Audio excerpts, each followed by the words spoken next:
வெண்முரசு. எழுதழல் 59. வாசிப்பது சந்தீப். 7. துளியிருள் 13. அஸ்தனபுரியின் எல்லையை எந்த அடையாளங்களும் இல்லாமல் சர்வதன் தொலைவிலேயே அறிந்து கொண்டான். அஸ்தனபுரி அணுகுகிறது, மூத்தவரே என்றான். எப்படி தெரியும் என்றான் சாம்பன். சர்வதன் மறுமொழி சொல்லவில்லை. ஒரு கையால் சுக்கானை பிடித்தபடி எழுந்து நின்று கரையை நோக்கிக் கொண்டு வந்தான். எப்படி அவன் அதை உணர்ந்தான் என சாம்பனுக்கு புரியவில்லை. நீர்வழி ஒற்றை ஒளிப்பெருக்காக சிற்றலைகள் சுழிக்க சென்று கொண்டிருந்தது. சாம்பன் இன்னும் அஸ்தனபுரி அணுகவில்லை என்றான். சர்வதன் மறுமொழி சொல்லவில்லை. என்ன பார்க்கிறாய் என்றான் சாம்பன். சர்வதன், அஸ்தனபுரிக்கு விரைவு காவல் படகுகள் உண்டு. அவர்கள் பொதுவாக புலரியில்தான் மிகுதியாக சுற்றி வருவார்கள் என்றான். சாம்பன், நம்முடையது மிகச் சிறிய படகு. நம்மை அவர்கள் காண முடியாது என்றான். சர்வதன், அதோ என்றான். எங்கே என்றபடி சாம்பன் எழுந்தான். அதோ கரையோரமாக. அது வணிகப் படகு என்றான் சாம்பன். விரைவு படகுகளை அப்படித்தான் உலவு விடுகிறார்கள் அஸ்தினபுரியில். 8 பாய் கொண்ட நடுத்தர வணிகப் படகுகளாக பாய் விரித்து அவை கரையோரமாக சென்று கொண்டிருக்கும். அவற்றுக்கு அன்னை இறால்கள் என பெயர். உடலெங்கும் அவை சிறிய விரைவுப் படகுகளை ஒட்டி வைத்திருக்கும். ஒற்றை முடிச்சாக அவை கட்டப்பட்டிருப்பதனால் ஒரே இழுப்பில் அவிழ்த்துக் கொண்டு நீரில் பரவி அம்புக்கூட்டம் போல விசை கொள்ள முடியும். சாம்பன் பெருமூச்சு விட்டான். சர்வதன் பாய்களை அவிழ்த்துச் சுருட்டினான். கொடிமரத்தை ஒன்றுடனொன்று செருகி சிறு குழாயாக ஆக்கி உடலுடன் சேர்த்துக் கட்டினான். பாய்களையும் பெரிய மூட்டையாக கட்டிய பின் அதனுடன் துடுப்பைச் சேர்த்து படகில் சேர்த்துக் கட்டினான்.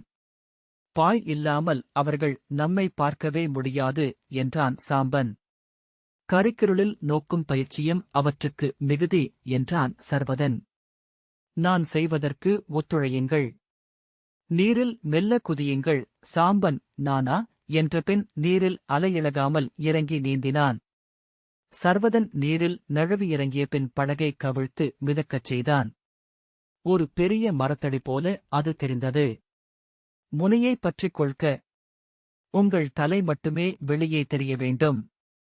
எவரேனும் நோக்கினார்கள் என்றால் தலை நீருக்குள் அமிழட்டும் என்றான் சர்வதன். ஆனால் நாம் எப்படி கரைவரை செல்வது என்றான் சாம்பன். நான் தள்ளிச் செல்கிறேன் என்றான் சர்வதன். கங்கை ஒழுக்கை கடந்து செல்வதா என்றான் சாம்பன். சர்வதன் மறுமொழி சொல்லவில்லை. சர்வதன் கைகளை வீசி நீந்தத் தொடங்கியதும் சாம்பன் அவனால் அதைவிட பெரிய படகையை தள்ள முடியும் என உணர்ந்தான். அவன் கைகள் பெரிய துடுப்புகள் போல சுழன்று சுழன்று நீரில் விழுந்தன. நீர் அலையிழகவில்லை. ஓசையும் எழவில்லை. ஆனால் படகு நீர்ப்பரப்பில் கோடிழுத்தபடி முதலை போல முன்னால் சென்றது. தொலைவில் நோக்குபவர்களுக்கு மரத்தடி என்றோ முதலை என்றோதான் அது தோன்றும் என சாம்பன் எண்ணினான். அக்கணமே முதலையின் நினைப்பெழுந்தது. அவன் கைகால்கள் நீருக்குள்ளேயே வெம்மை கொண்டன. கரையை நோக்கி மிக மெல்ல அவர்கள் சென்றனர். சாம்பன் கரையோரமாக சென்று கொண்டிருந்த அஸ்தினபுரியின் படகை கடந்து செல்லும் களத்தை நெஞ்செடிப்புடன் எதிர்நோக்கினான். அதன் அமரமுனையில் இருவர் அமர்ந்து நீர்ப்பரப்பை நோக்கிக் கொண்டிருப்பதை அவனால் காண முடிந்தது. பகலொளியில் என அவர்கள் அகநீர் ஒளி மட்டுமே கொண்டிருந்த அலைப்பரப்பை நோக்கிக் கொண்டிருந்தனர். எங்கோ ஒரு குதிரை கனைத்தது. பிரிதொன்று மறுமொழி உரைத்தது. அக்குதிரை கரையில் நின்றிருக்கிறதா? அதன் ஒலி அருகே எப்படி கேட்கும்? அது அந்த படகுக்குள் நின்றிருக்கிறது என்பதை சாம்பன் உணர்ந்தான். அப்படியென்றால் அது அவர்களை பார்த்துவிட்டது. சாம்பன் பதற்றத்துடன் பார்த்துவிட்டது என்றான். மூக்குணர்வு என்றான் சர்வதன். அவர்களிடம் அது உரைக்குமா என்றான் சாம்பன். அவர்கள் அதனுடன் பேச முடிந்தால் என்றான் சர்வதன். பொதுவாக சூதர்களிடம் மட்டுமே புறவிகள் பேசுகின்றன. க்ஷத்திரியர்கள் சூதர்களை புறவிகளின் அளவுக்கு கூட மதிப்பதில்லை. அந்தச் சிறிய உரையாடல் அத்தருணத்தின் பதற்றத்தை குறைத்தது. என்ன விசை! இவன் எத்தனை மானுடருக்கு நிகரான உடல் கொண்டவன் என சாம்பன் எண்ணிக்கொண்டான். இத்தனை பெரிய உடலுக்குள் இவன் உள்ளம் எப்படி இருக்கும்? அரிதானவை எல்லாம் எளிதானவையும் பெரியவை எல்லாம் சிறியவையுமாக இருக்கும். பிறிதொரு உலகில் அவன் வாழ்கிறான். பிறர் கொள்ளும் துயர்களும் அலைக்கழிப்புகளும் கூட இவனுக்கு சிறிதாகத் தெரியக்கூடுமா? அவனுக்கு தன்மேல் எந்த மதிப்பும் இருக்க வழியில்லை. அவன் யானை என்றால் நான் எளிய கீரி. இல்லை, உடலெங்கும் கூர்சிலிர்த்து வைத்திருக்கும் முள்ளம்பன்றி. அஞ்சி அஞ்சி உடலமைப்பு கொண்டுதான் அது முடியெல்லாம் முள்ளென்றானது என்று ஒருமுறை சுருதன் சொன்னான். இளையோனே, என்னை வெறுக்காதே, நான் மிக எளியவன், என் எல்லைகளைக் கடப்பது மிக மிக கடினம் என்று அவன் கைகளை பற்றிக் கொண்டு சொல்ல முடிந்தால் அனைத்தும் சீராகிவிடும். அவனைப் போன்ற மதகரி துணையிருக்கும் என்றால் வெல்லற்கரிய இலக்குகளே இல்லை. ஆனால் அது தன்னால் முடியாது. முட்களை சிலிர்ப்பதொன்றையே போர் முறையென பயின்று வந்திருக்கிறேன். ஆனால் அவன் தன்னை காப்பான் என்று உள்ளம் மேலும் மேலும் உறுதி கொண்டது. அவன் தன்னுடன் இருப்பான், குறைந்தது இப்பெண்கொள் முடியும் வரையிலாவது. அவன் வெல்வான். பெண் கொள்ளாமல் திரும்ப மாட்டான். அவன் எண்ணியதுமே கிருஷ்ணை தனக்குரியவளாக ஆகிவிட்டாள். அவன் முகம் மலர்ந்தான். அரசமகள். அவளை மணந்தபின் அவன் எந்த யாதவர் அவையிலும் தலை நிமிர்ந்து நுழையலாம். நுழைவதற்கு முன் எண்ணம் கூட்டி தன்னை பெருக்கிக் கொள்ள வேண்டியதில்லை. க்ஷத்திரியர்கள் நடுவே தழையா விழிகளுடன் சென்று நிற்கலாம். தோள்கள், புயத்தசைகள். இவன் நீரிலிருக்கையில் ஓங்கில் போல் ஆற்றல் கொண்டிருக்கிறான். கொடுப்பர்களும் எலும்புவாலும் இருப்பினும் ஓங்கிலைக் கண்டால் முதலைகள் அஞ்சி வழிவிட்டு விடுகின்றன. ஆற்றலை முழுக்க விசையென்று ஆக்கிக் கொண்ட மீன் அது. நீரில் வாழ்ந்தாலும் ஒரு துளியும் நீர் ஒட்டாதது என அதைப் பற்றி சூதர் பாடல்கள் உண்டு. கடலுக்குள் 100,000 மடங்கு பெரிதான ஓங்கில்கள் உண்டு என்கிறார்கள். பெருநாவாய்களை வாளால் அடித்து தெறிக்க வைப்பவை. இவன் அவற்றில் ஒருவன். அவ்வெண்ணங்களின் சொற்களே கணங்களாக அவர்கள் அஸ்தினபுரியின் காவல் படகை கடந்து சென்றார்கள். சர்வதனின் கைகள் துழாவும் ஓசை மட்டும் புலி நீர் அருந்தும் ஒலி எனக் கேட்டது. அல்லது வேர்க்குவைகளுக்குள் அலைநாவு துழாவும் ஒலி. அந்த ஓசையே அச்சுறுத்தியது. படகின் விலா பெரிதாகி அணுகி வளைந்து பின்னகர்ந்தது. அதிலிருந்தவர்களின் நோக்கை சாம்பனால் தன் தலைமேல் நாகம் ஊர்வதைப் போல உணர முடிந்தது. அது சிறிதாகி பின்னால் மறைந்ததும் சாம்பன் மெல்ல உடல் மீண்டான். ஒரே படகுதான், இன்னொன்று இல்லை. அவ்வெண்ணமே அவனை எளிதாக்க திரும்பி சர்வதனிடம் அஞ்சிவிட்டேன், இளையோனே என்றான். அவர்கள் நம்மை காண முடியாது. கங்கைப் பெருக்கில் உலர் மரத்தடிகள் மிதந்து செல்வது வழக்கம் என்றான் சர்வதன். ஆனால் அவை ஒழுக்குக்கு எதிராகச் செல்வதில்லை. சாம்பன் சினம் கொண்டு உடல் எரிந்தான். எப்போதும் இவன் குரலில் ஓர் ஏளனம் உள்ளது. நான் சொல்வதை எல்லாம் இவன் ஒரு மெல்லிய புன்னகையால் அல்லது சொல்லில்லாத புறக்கணிப்பால் கேலிக்குரிய அறிவின்மையாக ஆக்கிவிடுகிறான். ஒருநாள் இவன் தலையை அரைந்து உடைப்பேன். ஒருநாள் இவன் உடல் சிதறிக் கிடப்பதை நான் நின்று நோக்கி சிரிப்பேன். ஆம், தெய்வங்களே, குலமூதாதையரே, இத்தருணத்தில் நான் விழைவது பிறிதொன்றுமில்லை. நீண்ட நேரம் சென்று கொண்டிருப்பதாக தோன்றியது. இத்தனை தொலைவா? அன்றி, இவன்தான் நீந்தி கைதளர்ந்து விரைவிழந்து விட்டானா? விண்மீன்கள் அவ்வாறே இருந்தன. அவை இடம் மாறும் என்கிறார்களே. விண்மீன்கள் இரவில் கீழே நிகழ்வனவற்றை நோக்கும் மூதாதையரின் விழிகள். அவர்கள் மண்ணில் காண்பது மானுட வாழ்க்கையை அல்ல, அவர்களின் கனவுகளையும் பிறழ்வுகளையும் மட்டுமே. அதோ என்றான் சர்வதன். சாம்பன் நெஞ்சு அதிர எங்கே என்றான். அதோ அந்தச் சோலை. இங்கிருந்து நோக்குகையில் எழுந்த கை என ஒற்றைப் பெருமரம் ஓங்கியிருக்கிறதே. அதுதான் கானுரைக் காளியன்னையின் சிற்றாலயம். அன்னை அடியமர்ந்த முதிய தேவதாரு அது. சாம்பன் மூச்சு திணற கரையிலிருந்து நெடுந்தொலைவோ என்றான். அருகேதான் என்றான் சர்வதன். அஞ்ச வேண்டாம், நான் பின்னால் வருவேன். சாம்பன் எனக்கு எதைப் பற்றியும் அச்சமில்லை என்றான். படகு அணுகியபோது நிழல்வேலி எனத் தெரிந்த கரை மரங்களாகவும் கிளைகளாகவும் அடிமரங்களாகவும் உருத்திரளத் தொடங்கியது. அதன் கிளைகளிலிருந்து பறவைகள் அவர்கள் அணுகும் ஓசை கேட்டு எழுந்து சிறகடித்து வானில் சுழன்றன. கரையிலிருந்து 2 முதலைகள் நீரில் சுழன்றிறங்கி மெல்ல அணுகுவதை சாம்பன் கண்டான். முதலைகள் என்றான். ஆம், ஆனால் அவற்றுக்குத் தெரியும் என்றான் சர்வதன். என்ன என்றான் சாம்பன். அச்சம் என்றான் சர்வதன். முதலைகள் நீரலைகளாகவே அணுகின. சர்வதன் முதலை ஒன்றை நோக்கி எம்பி தாவிச் சென்று அதன் வாயைப் பற்றி இடையிலிருந்த கத்தியால் அதன் கண்ணில் குத்தினான்.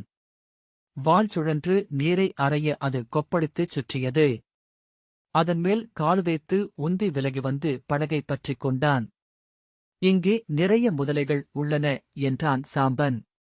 ஆம், அது நன்று. இங்கே காவல் இருக்காது என்றான் சர்வதன். அந்தக் குருதியை பிற முதலைகள் தேடிச் செல்லும். அவற்றுக்கு குருதி என்பது உணவு மட்டுமே, உறவல்ல. குருதி வழிந்து முதலையை 3 முதலைகள் சூழ்ந்து கொண்டு தாக்கின. அது வால் சுழலத் துள்ளி நீரில் விழுந்து கொன்றளிக்க அவை வால் சுழல அதை கவ்வின. அதன் கால் ஒன்றைப் பிடுங்கியபடி ஒரு முதலை விலகிச் செல்ல 2 முதலைகள் அதைத் தொடர்ந்தன. கரைச்சேற்றிலிருந்து மேலும் மேலும் முதலைகள் நீரிலிறங்கி அந்த நீர்க்கொந்தளிப்பை நோக்கி சூழ்ந்து சென்றன. சாம்பன் தன் எண்ணங்கள் முற்றிலும் உறைய சித்தம் ஒரு ரசத்துளி என நடுங்கி நிலை கொண்டிருப்பதை உணர்ந்தான். கால் நிலத்தைத் தொட்டதும் சர்வதன் படகை தூக்கிக் கொண்டு கரை நோக்கிச் சென்றான். முதலைகள் மிதிக்காமல் வருக என்றான். ஆம் என்றான் திகைக்கும் கால்களுடன் வந்த சாம்பன். கரையில் படகை வைத்தபின் அவன் கைகளைப் பற்றி இழுத்து சேற்றுமேட்டில் நிறுத்திய சர்வதன், நன்று. இனி அவர்கள் வந்துவிட்டார்களா என்று பார்ப்போம் என்றான். வாயில் கையை வைத்து நரியின் ஓசையை எழுப்பினான். இருமுறை அவ்வோசை எழுந்தமைந்த பின்னர் தொலைவில் அகல் விளக்கு ஒன்று சுழன்று அணைந்தது தெரிந்தது. செல்க என்றான் சர்வதன். சாம்பன் வாளை உருவி இடதுகையில் எடுத்துக்கொண்டு புதர்களினூடாக கால் வைத்தும் புடைத்த வேர்கள் மேல் ஏறித்தாவியும் அந்த ஒளி நோக்கிச் சென்றான். அணுகுந்தோறும் விழி தெளிய அவன் அங்கே நின்றிருந்தவரது உருவின் வான்கோட்டு வடிவைக் கண்டான். அருகணையாமல் நின்று, யார் என்றான். படகு எங்குள்ளது என்றது அக்குரல். அங்கே, கங்கையின் கரையில் என்றான் சாம்பன். அவன் அருகே வந்து, வருக இளவரசே, தங்கள் குரலை நான் நன்கறிவேன் என்றான். என் பெயர் காதரன். நான் இந்திரபிரஸ்தத்தின் ஒற்றன். யௌதேயரின் ஆணை கொண்டவன். வருக என அவன் அழைத்துச் சென்றான். அவர்கள் மரக்கூட்டங்களுக்கிடையே நடந்தனர். கானுரைக் காளைக்கு கரிக்கிருளில் கரிச்சான்குரல் கேட்கும்போது உயிர்ப்பலி கொடுப்பது இங்குள்ள மரபு. அதற்காக காத்திருக்கிறார்கள் என்றான். கரிச்சான் அஞ்சிவிடலாகாதென்பதனால் பந்தங்களோ விளக்குகளோ ஏற்றுவதில்லை. ஒலிகளும் எழுப்புவதில்லை. கோயில் நடை திறந்து நீராட்டும் மலர் செய்கையும் நடந்துவிட்டது. பூசகரும் இசைச்சூதரும் காத்திருக்கிறார்கள். இளவரசி வந்துள்ளார்களா என்றான் சாம்பன். ஏன் பன்மையில் கேட்டோம் என எண்ணிக்கொண்டான். உங்களுக்காக காத்திருக்கிறார்கள் என்றான் காதரன். உடன் எத்தனை காவலர் இருக்கிறார்கள், அதை கேட்டிருக்கக் கூடாது என உணர்ந்தான். 11 அணுக்கக் காவலர். தேர்காவலர் 7. 8 புரவிகள். அவர்களில் 12 வில்லவர். எஞ்சியவர்கள் வேலேந்தியவர்கள் என்றான் காதரன். சாம்பன் உள்ளத்தின் ஓசையைக் கேட்டபடி உடன் நடந்தான். அவர்களின் ஓசை கேட்டு பறவைகள் எழுந்து சிறகடித்தன. பறவைகள் என்றான். ஆம், ஆனால் அவை தங்களை பார்த்து எழுகின்றன என எண்ணுவார்கள். காதரன் கை காட்ட அவன் நின்றான். தொலைவில் ஆளுயரமான கல்லால் ஆன சிற்றாலயம் தெரிந்தது. அதைச் சூழ்ந்து நின்றிருந்தவர்கள் நிழலுருவென தென்பட்டனர். வேல்முனைகள் மான்விழிகள் என மின்னின. வீரர்களின் தலைப்பாகைகளின் வெள்ளிநூல் பின்னல்கள் ஈரமெனத் தெரிந்தன. புறவிகள் சற்று அப்பால் மரத்தடிகளில் கால் தூக்கி அரைத்துயிலில் நின்றிருந்தன. ஒரு சிறிய துணி மஞ்சளை இறக்காமல் சுமந்தபடி தூக்கிகள் நின்றிருந்தனர். அவன் இளவரசியைக் கண்டான். இருமருங்கும் சேடியர் நிற்க அவள் கைகூப்பியபடி கோயில் முகப்பில் நின்றாள். முகத்தின் பக்கவாட்டு வெட்டுத் தோற்றத்திலேயே அவளிடமிருந்த துரியோதனனின் சாயல் தெரிந்தது. பின்னர் நெற்றியும் மூக்கு வளைவும் இதழ்களின் மெல்லிய மலர்வும் முகவாயும் கழுத்துச் சரிவும் மார்பெழுச்சியும் தோள்களின் குழைவும் துலங்கின. ஒளியில் என, அருகில் என அவளை அவன் கண்டான். இளநீல மென்பட்டு அரையிருளில் வெளிரிய வெண்மையென விழிமாயம் காட்டியது. கைவளைகளின் அணிச்செதுக்குகளைக் கூட விழித்தொட்டுவிட முடிந்தது. காதலரே, நீங்கள் சென்று நான் வந்திருக்கும் செய்தியை இளவரசியிடம் தெரிவியுங்கள். இளவரசி ஏதேனும் ஒன்றைச் சொல்லி இப்பக்கமாக வருவார்கள் என்றால் படைவீரர்களை போக்கு காட்டி இங்கிருந்து கங்கைக்கு சென்று விடலாம் என்றான் சாம்பன். பீமசேனரின் மைந்தர் சர்வதர் படகுடன் கங்கை கரையில் காத்திருப்பதாக சொல்லுங்கள் காதரன், அது அவர்களுக்கே தெரியும் என்றபடி முன்னால் சென்றான். அவன் சென்று இளவரசியிடம் பேசுவதை சாம்பன் கண்டான். அவள் ஓரிரு சொல்லில் விழிவிலக்காமல் ஏதோ கூற அவன் தலை வணங்கி பின்னகர்ந்தான். பின்னர் சேடியரிடமும் காவலரிடமும் ஓரிரு சொற்கள் பேசிவிட்டு இயல்பாக பின்னகர்ந்தான். பின்னர் மறுபக்கம் காட்டுக்குள் மறைந்தான். அவனை விழித்தொடர முயன்று தவறவிட்ட சாம்பன் காத்திருக்கையில் அவனுக்குப் பின்னால் தோன்றினான். என்ன சொன்னார்கள் என்றான் சாம்பன்.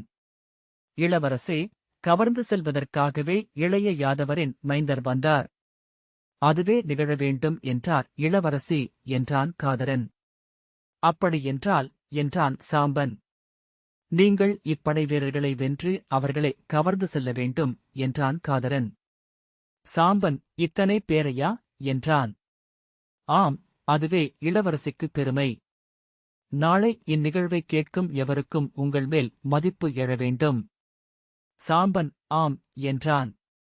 பின்னர் பெருமூச்சு விட்டு மெய் என்றான். இதை நான் மட்டுமே செய்ய வேண்டும் என்றபின் செல்க என்றான். இன்னும் சற்று நேரத்தில் கரிச்சான் குரலெழுப்பும். அக்கணமே பலிவிலங்கு வெட்டப்படும். உடனே பந்தங்களும் விளக்குகளும் ஒளிரத் தொடங்கும். அதன்பின் ஒன்றும் இயலாது. சாம்பன், நான் திட்டமிடுகிறேன். செல்க என்றான்.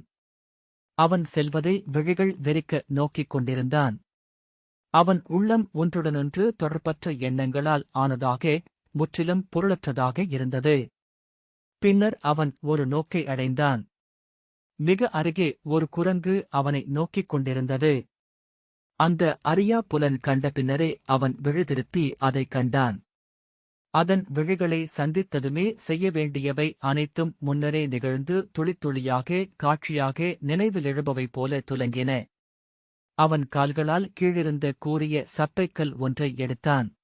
கையிலிருந்த வாழை மரத்தில் வெட்டி நிறுத்திவிட்டு அந்தக் கல்லை கையால் நிருடியபடி குரங்கை பார்த்தான். பின் அதை ஓங்கி எறிந்தான்.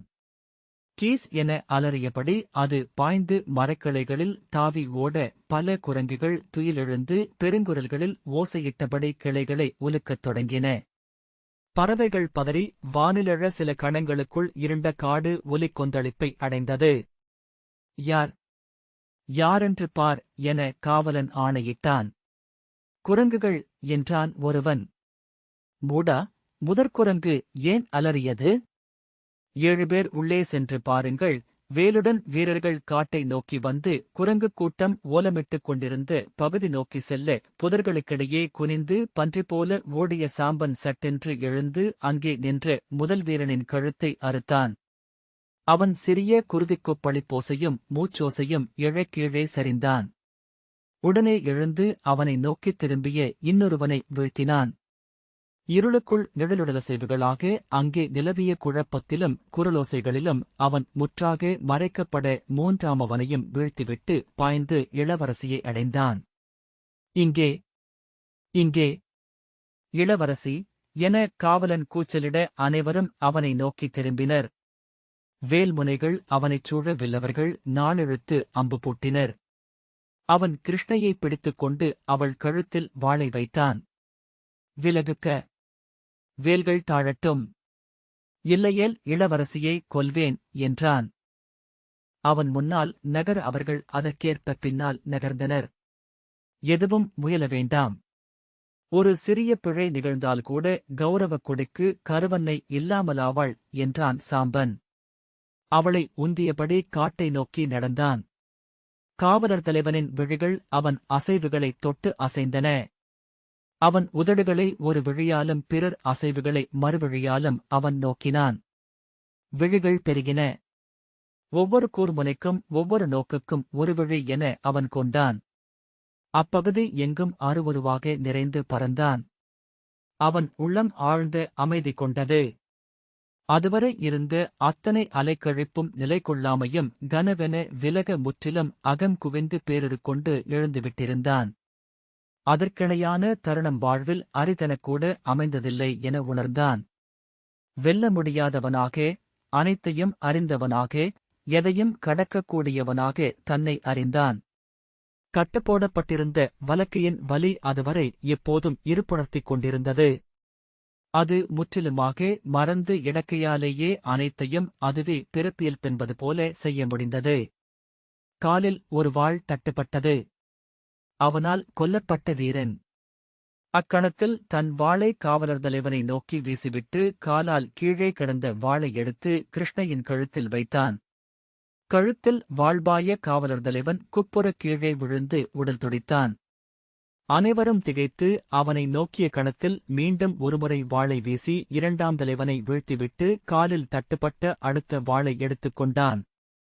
அவர்கள் கூச்சலிட்டுக் கொண்டு ஒருவரை ஒருவர் எச்சரித்தபடி உடல் முட்டி கால் பின்னி பின்னகர்ந்தனர்.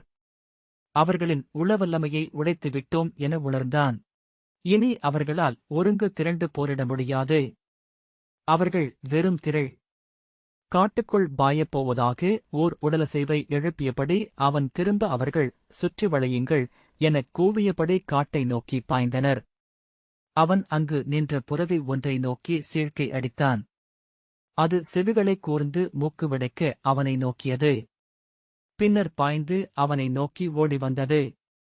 நடுவே நின்ற ஒருவனை உதைத்துத் தள்ளிவிட்டு அவனருகே அது உடல் வளைய அவன் அதன் கடிவாளத்தைப் பற்றிக் கொண்டு பாய்ந்தேறினான். அவள் இடையை சுழற்றிப் பிடித்து மேலேற்றி தன் முன்னால் அமரச் செய்து அதே கணத்தில் அதன் விலாவை உதைத்து விசைக்கூட்டி முன்பாயச் செய்து காட்டுக்குள் ஊடுருவிச் சென்றான். அவர்கள் கூச்சலிட்டபடி அவனுக்குப் பின்னால் பாய்ந்து வந்தனர். ஆனால் அம்புகளையோ வேல்களையோ செலுத்தவில்லை. இளவரசி இருட்டில் எங்கே இருக்கிறாள் என அவர்களால் எண்ண முடியவில்லை. அவன் புதர்களுக்கு மேல் புரவியை பாயவிட்டான். ஒவ்வொரு மரத்தையும் வேர்ப்புடைப்பையும் தனித்தனியாகக் கண்டு புரவியை செலுத்தினான். கங்கையின் நீர்ப்பரப்பு இளநீல ஒளியாக தெரிய அதன் பகைப்புலத்தில் இலைகள் சிரிந்த கிளைகள் நிழலொருக்களாக அசைந்தன. புரவிக் குழம்புகளின் ஓசையைக் காடே எதிரொலித்தது. அவர்கள் புதர்களுக்குள் முட்டி மோதி பின்தங்கிவிட்டிருந்தனர். சர்வதன் எழுந்து நின்று கைவீசினான். அவனை நோக்கிச் சென்று புரவியை வளைத்து நிறுத்தி பாய்ந்திறங்கி அவளை இடைப்பற்றி இறக்கினான். சர்வதன் படகை நீரில் தூக்கிப் போட்டுதானும் இடைவரை நீரில் இறங்கிக் கொண்டான். கிருஷ்ணை நீரில் இறங்கிச் சென்று படகில் ஏறி அமர்ந்தாள். படகு நீரில் நீந்தி அகல சாம்பன் பாய்ந்து அதன் முனையைப் பற்றி ஏறினான். முன்னரே பொருத்தி வைத்திருந்த துடுப்பை எடுத்து தசைத்திரள் புடைக்க உந்திய சர்வதன் படகை கங்கைப் பெருக்கின் மேல் கொண்டு சென்றான். அஸ்தினபுரியின் வீரர்கள் கரையோரமாக வந்து முட்டி மோதினர். அவர்களால் அம்பு தொடுக்கலாமா என முடிவெடுக்க இயலவில்லை. கரையோர முதலைகளை எவனோ மிதிக்க அது அவனைக் கவ்வியது. அவன் அலறியபடி துடிக்க பிறர் அவனை அப்படியே விட்டுவிட்டு பின்னால் ஓடினர். கரையில் நின்றிருந்த ஒருவன் கொம்போசையை எழுப்பினான். சாம்பன், மூடன், இத்தனை பிந்தி ஊதுகிறான் என்றான். அந்த ஓசை கேட்டு அப்பால் கங்கையின் மையப்பெருக்கில் நின்றிருந்த பெரிய படகொன்றிலிருந்து மறுமொழி எழுந்தது.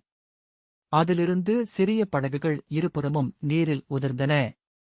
சர்வதன் கொடிமரத்தை பொருத்தி பாய்களை கட்டினான். அதற்குள் அஸ்தினபுரியின் விரைவு படகுகள் பாய்களை விரித்துவிட்டிருந்தன. விர் என்னும் ஒலியுடன் அவர்களின் பாய்கள் புடைத்து மேலெழுந்தன. சர்வதன் துடுப்பை இழுத்து படகை காற்றுக்கு திருப்பி பாய்களை இணைந்து விசை கொள்ளச் செய்தான். அவர்களின் படகு நீர்ப்பரப்பை கிழித்துக் கொண்டு விரைவு கொண்டது. விரைவு படகுகள் அவர்களை நோக்கி அம்பு வடிவில் வந்தன. முதன்மைப் படகில் இருந்தவர்களின் ஆடைகள் படபடப்பதை அவர்களால் பார்க்க முடிந்தது. பின்னர் இருபக்கப் படகுகளும் விசை மிகுந்து இணையாக அமைய அம்பு பிறையாக மாறியது. விரைவு, விரைவு என்றான் சாம்பன். சர்வதன் பாய்விசையுடன் இணைந்து துடுப்பாலும் உந்தினான். வானில் போரிடும் பறவைகள் போல அவர்கள் நீர்ப்பரப்பில் பறந்து செல்ல அஸ்தினபுரியின் படகுகள் துரத்தி வந்தன. கிருஷ்ணை படகின் கயிற்றில் கால்களை பிணைத்துக் கொண்டு உடல் குறுக்கி அமர்ந்திருந்தாள். நான் இன்று ஒன்றை உணர்ந்தேன் என்றான் சாம்பன். அச்சமும் சிறுமதியும் கொண்டிருந்தாலும் நான் இளைய யாதவரின் மைந்தன். அவர் என்னில் எழும் தருணங்கள் உண்டு. புடைத்த பாய்கள் அரக்கர்கள் போல அசைந்து நடமிட சூழ வந்த அஸ்தினபுரியின் விரைவுப் படகுகளை நோக்கியபடி நான் அஞ்சுவதற்கேதுமில்லை. நான் அறிய வேண்டுவனவும் இல்லை என்றான். இளையோனே, அப்புறவியை அழைக்கும் சீழ்க்கையை நான் முன்னர் அறிந்திருக்கவே இல்லை. அது என் நாவிலெழுந்தது. குனிந்து கீழே கிடந்த வில்லை எடுத்தான். காலால் அதை பற்றிக் கொண்டு ஒற்றைக்கையால் நாணிழுத்துப் பூட்டினான். கிருஷ்ணை அம்புகளை எடுத்து அழிக்க அவன் தொடுத்த அம்பு எழுந்து சென்று முதல் விரைவுப் படகின் பாய்மேல் பதிந்து அதை கிழித்தது. அதன் விசை தடுமாற இன்னொரு அம்பு அதன் அமரத்தில் இருந்தவனை வீழ்த்தியது. என் அம்புகள் ஒன்று கூட குறிதவராதென உணர்கிறேன் என்றான் சாம்பன். இன்னொரு அம்பு இரண்டாவது படகிலிருந்தவனை நீரில் சரியச் செய்தது. அடுத்த அம்பில் அவன் அருகே இருந்தவன் விழுந்தான். நான் படையாழியையே ஏந்த முடியும், இப்புவியை வெல்ல முடியும் என்றான் சாம்பன். இந்த வாசிப்பை கேட்டதற்கு நன்றி.